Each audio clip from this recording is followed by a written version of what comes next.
রহিম, আসসালামু আলাইকুম।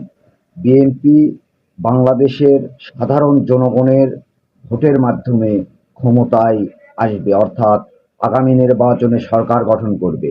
এই ধ্যান ধারণা যখন সকলের মধ্যে ঢুকে গেছে, অর্থাৎ আর বাদবাকি যে দলগুলো আছে, যে রাজনৈতিক দলগুলো, তারা বুঝে গেছে বিএনপি আসলে সাধারণ জনগণের ভোটের মাধ্যমে ক্ষমতায় আসতে যাচ্ছে।